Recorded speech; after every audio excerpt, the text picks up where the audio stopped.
Hello everybody and welcome to the Squiggly Careers podcast. I'm Helen Tupper. And I'm Sarah Ellis. And this is a weekly podcast to help you with the ins and outs and ups and downs of all things work and all things careers. And this is a special episode to end a special year. That's one word for it. This is our end of year podcast where we are going to be reflecting on some of the things that have happened this year and what we've learnt from them and what we've learned about ourselves.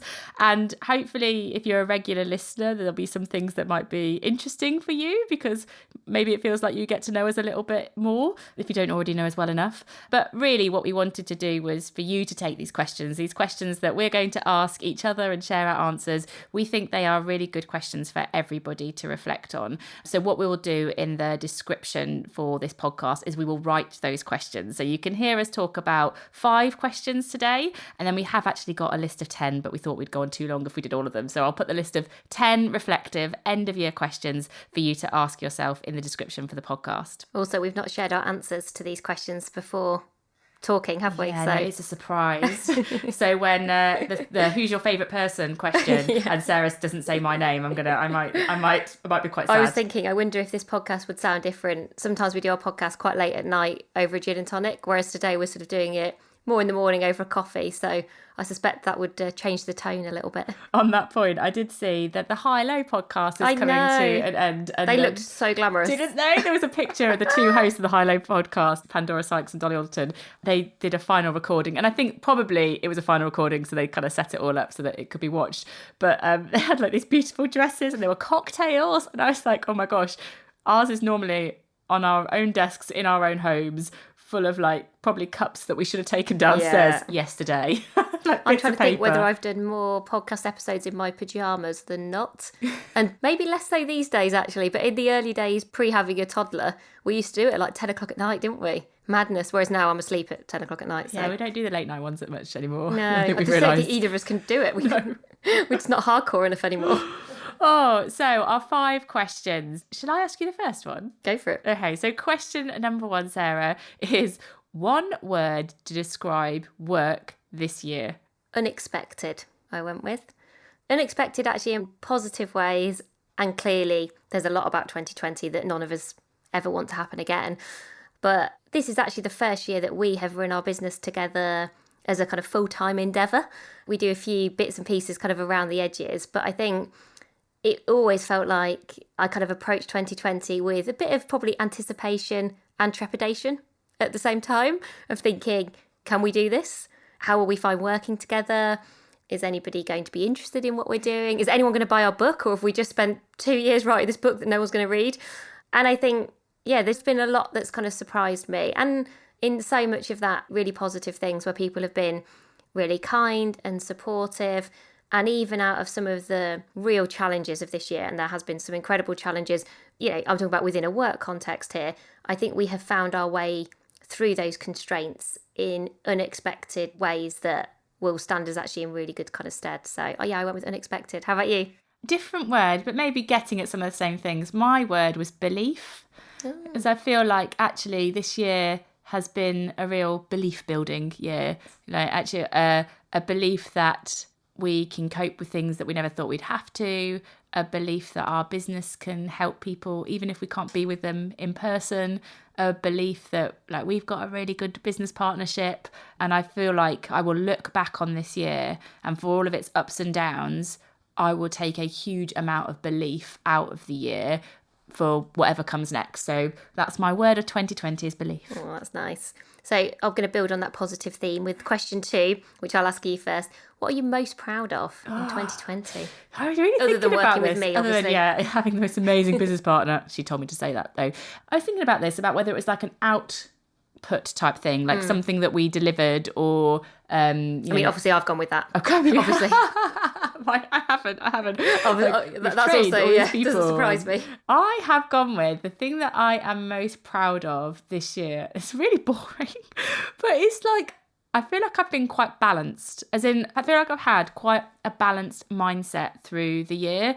even though maybe in March I was a little bit panicky, like, oh my gosh, what does this all mean? And what happens with childcare? And are our jobs safe? And all those sorts of things. Actually, just after that point, that very initial Boris Johnson's locking us down moment, I feel like actually for most of the year, even though like we've had a huge amount of work on and we've had, deadlines with our book and lots of things, I feel like I've been quite consistently balanced, and that has helped me to cope with lockdowns and childcare and business stuff. And yeah, so it's quite boring, but I'm really proud that that is something that I can bring to the table, whether it's for like our business, like in the heat of the moment I can stay quite balanced, or even like in my home life when there's lots of stuff going on, I can be that person with perspective and calm. Have you seen that in me, or you're like, no, you've been No, I was crazy? thinking, I just don't think it's boring. I think you should give yourself credit for that. I think so many people, it's kind of that ongoing quest, isn't it, is to how to achieve that balance and find that balance. And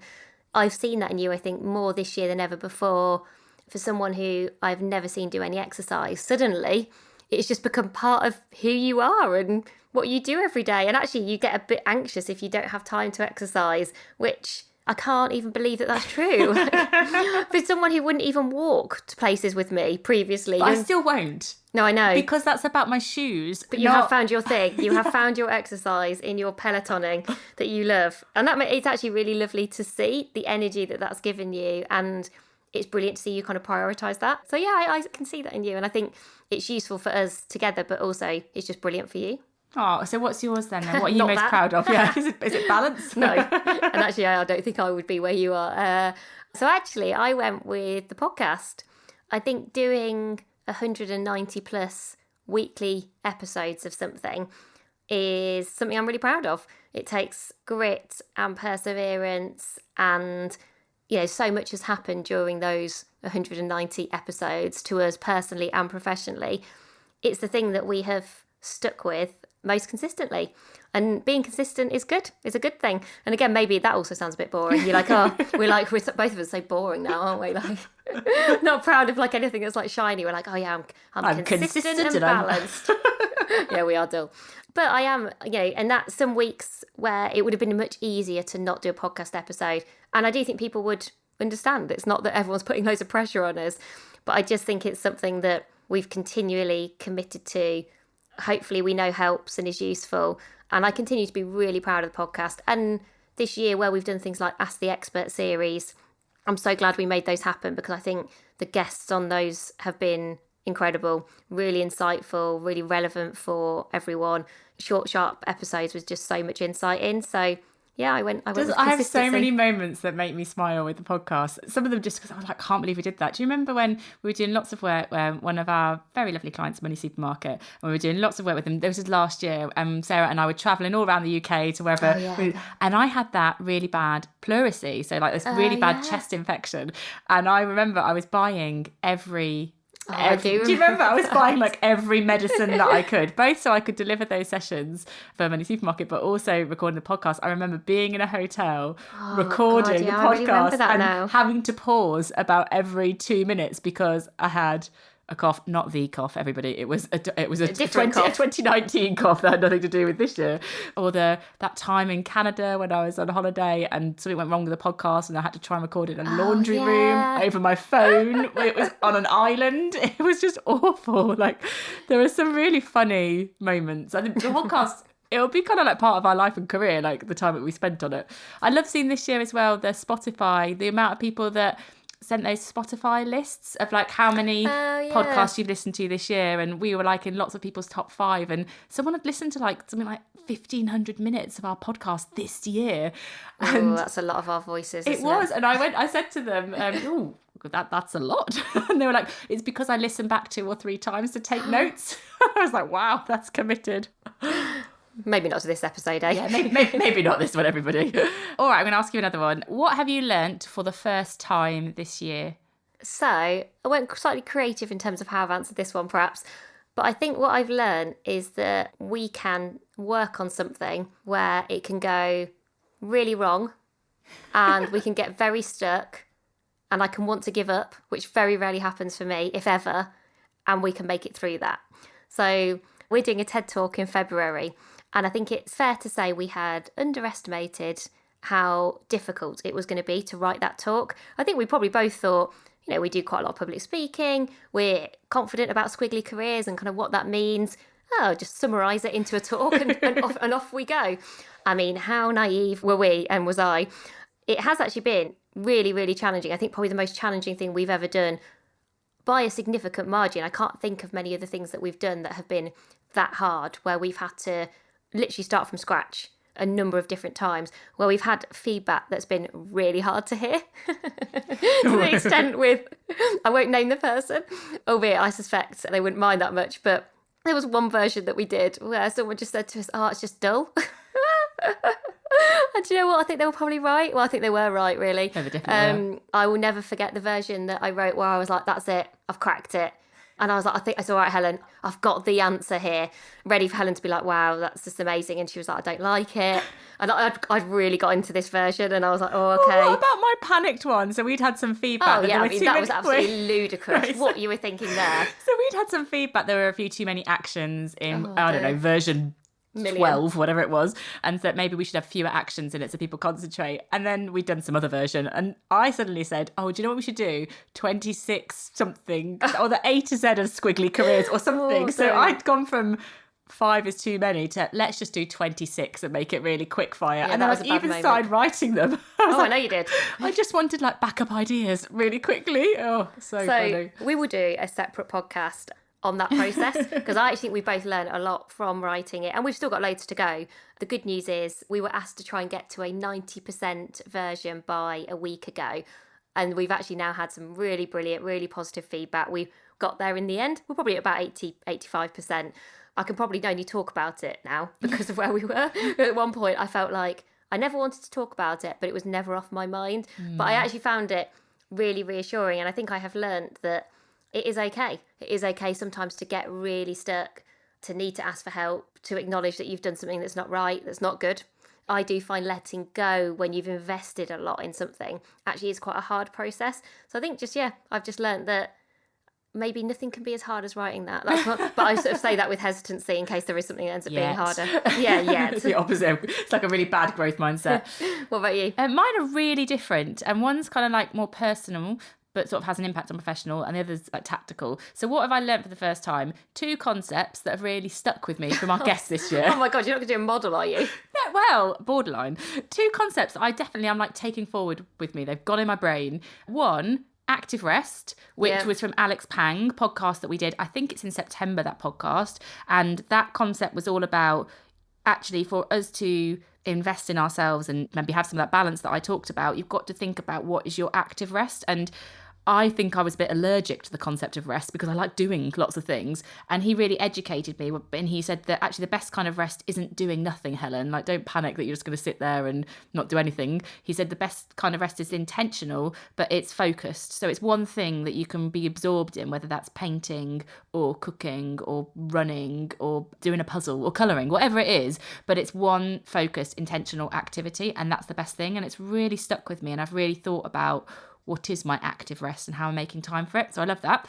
And then James Clear as well with his identity versus outcome habits. That stuck with me. And so that was a podcast in our Ask the Expert series. And he basically said that if you want to build a habit that sticks, focus on the identity that you want, not the outcome. So if I'm thinking, I'd actually quite like to read a bit more, then rather than saying I'm going to read a book a month, what I might focus on is my identity as a curious learner. And he says that we become much more attached to our identity, and it's easier then for us to build habits that build our identity. So they stuck with me. And then the one that's a bit personal that I've learned this year is just, I feel like I'm entering a new phase of being a working parent. And I'm sort of learning that's hard. So my little boy it's his second year of school, and we've been having a few challenges, and I've had to have calls with teachers and conversations with him. And he's now like this little person who has this personality that's showing up at school in different ways, and I'm having to manage it. And that's just been really hard. And so I think I've learned that being a working parent is a constant challenge for different reasons at different times. And that I feel like I'm entering this new phase, and that I I'm learning that I need to make time for that new phase. Like I need to be there for him in a different way than I have been in the past. And that's just an important thing that I need to think about as I go into next year, is how I can do that as a parent. So that's not been the most fun learning, but I've definitely thought, okay, he needs me in a different way now, and I need to work out how I'm there for him in that way.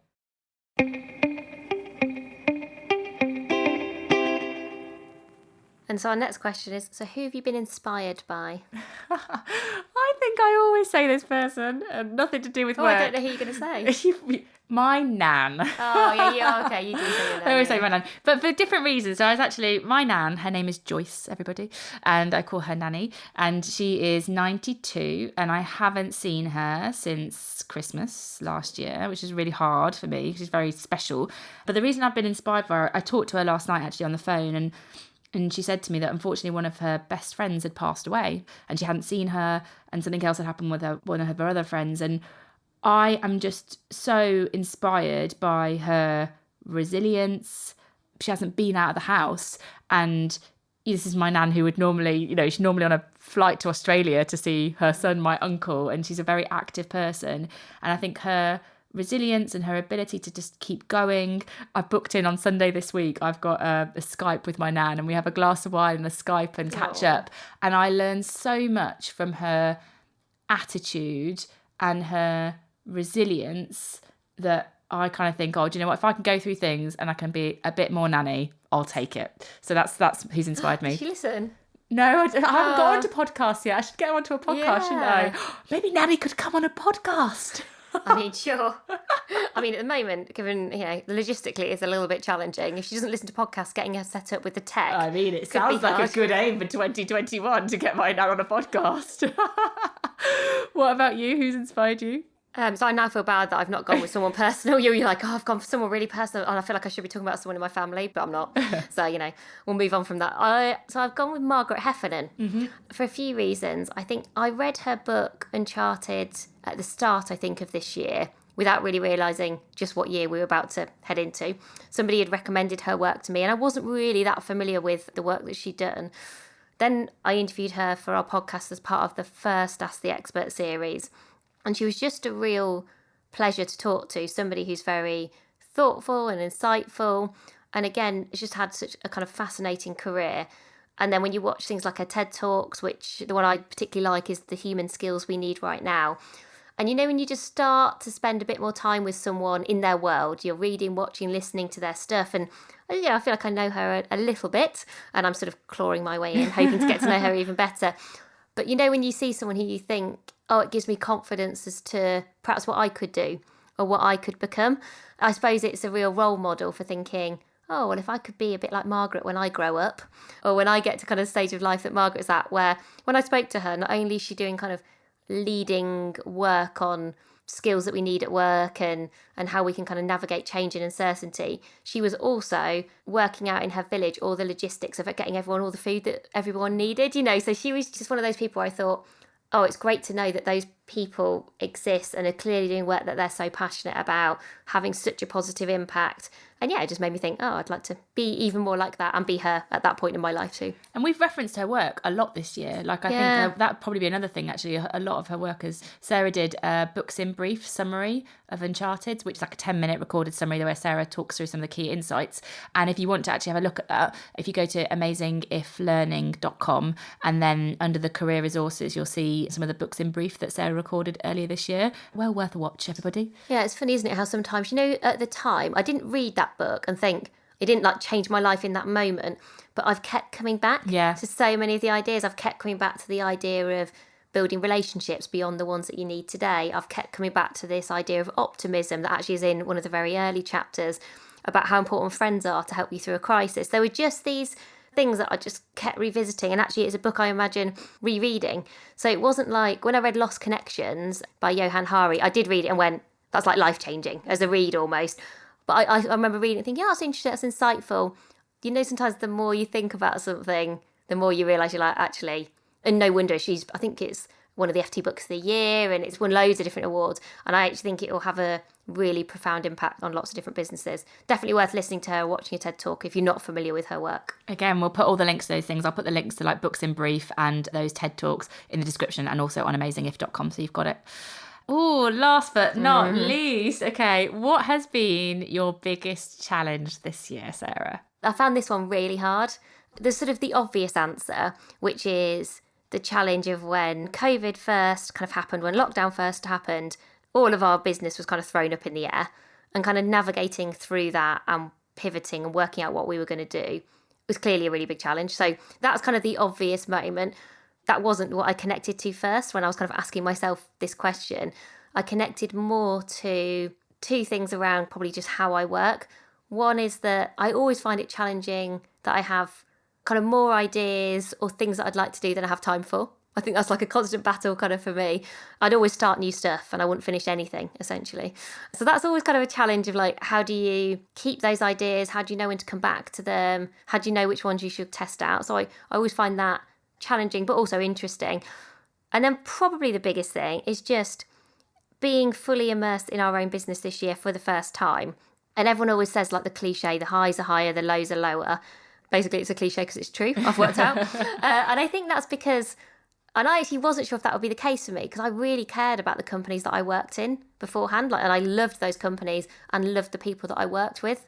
Whereas there is something about it being your own where I think I take things that go wrong or mistakes, or I don't know, if someone doesn't like our book or something, it's really hard not to take those things personally. And so just how do you kind of keep yourself on an even keel and also realise that you'll never be done? There'll always be more that you can do. And actually, if you don't do it, no one else does it anyway, because it's not like we have millions of people around us like also doing it. So I think actually my biggest challenge has just been adapting to life, running our own business. I don't really say adapting to entrepreneurial life because I sort of don't really feel. I know, it's not really a word that yeah. But I do think, we both, we worked at Sainsbury's and Microsoft. That's quite different to working in Amazing If, and I don't underestimate just the kind of, that's quite a lot of recalibration or working out kind of what that means. And, I miss some stuff. I miss being surrounded by some of the peers that I worked with who I love working with. And actually I've learned to connect with those people in new ways and in different ways. And sometimes I miss working for someone. Like, definitely. Probably one of the reasons we got our managers on previous podcast episode. We were like, we miss having a manager. And so I think just it's the best decision I've ever made. And I love what we do. That doesn't mean that it's easy all the time either.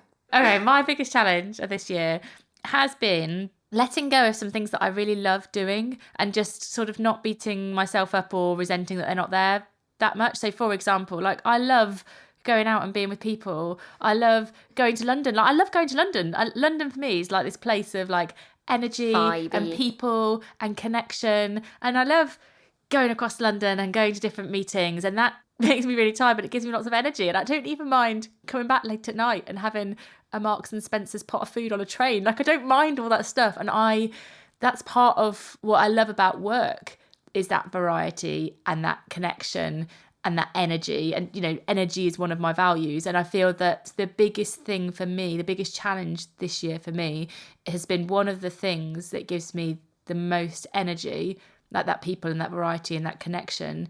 It hasn't been part. Yeah. It hasn't been part of it. And I think, you talk about exercise. I think one of the reasons I've done that is because I've found an exercise. I do this Peloton thing where there's all this like really loud music and you have to go really fast. But I've basically found something that gives me energy that I would otherwise have got in different ways. And I think that's why it's stuck with me, because I need it in my life. And so I've kind of just had to let go of it. So rather than get a bit miserable about it and be like, oh, I haven't seen people, I've just sort of had to go, it will come back. And you'll do all those fun things again, and you'll see all those people, and you'll go to all those places. So don't dwell on it too much, because you're just going to it's just this year, and it's just a moment in time, and all that good stuff will come back. So, but that's been the biggest challenge, not to kind of go, oh, we could have been doing this in person with you, or, oh, I could have been having a glass of wine with you and talking about this thing. And it's on pause. It's not kind of never going to happen. Yeah, it has been tough, hasn't it, for I think everyone at some point. And then there are two questions that we're not going to talk about, but we think are just useful to kind of have as part of your reflections. So one is, who have you helped? And so the reason we're not going to talk about that as much is actually a lot of the people or examples or stories are quite personal. So we thought, a big podcast, a big-ish podcast, is probably not right to share those in a public forum where we start giving those examples. But it's a really good reflection question. Just think about who have you helped and also who has helped you. I think just that point around kind of help is a really good one. And then just to finish with, who would you like to say thank you to? And I think we would just like to use this final question to say thank you to all of you. I know we can't see you or hear you, but we love you all, basically. And we are so grateful to you all for listening. So many of you share the podcast with other people, get in touch with us for different podcast ideas or just to let us know it's been useful. You leave us reviews and you come back week after week and you choose to spend your very valuable time with us. And we kind of couldn't be more grateful for that. So thank you so much. So thank you very much for listening to this episode and for whatever episodes you've listened to in the past. We will be back in January 2021. We've got a really exciting series for January that is yet to be named. Yeah. But basically we've got loads of great guests on. Every week we've got a different guest and it's really all about helping you with, your mindset and your goals and, doing some of the things that you really want to do. I think like reclaiming 2021. Hopefully the podcast that we share with you in January will help you to do that. So look forward to sharing those with you and have a happy new year, everybody. And we'll be back with you very soon. Thanks for listening, everyone, and see you again soon. Bye for now.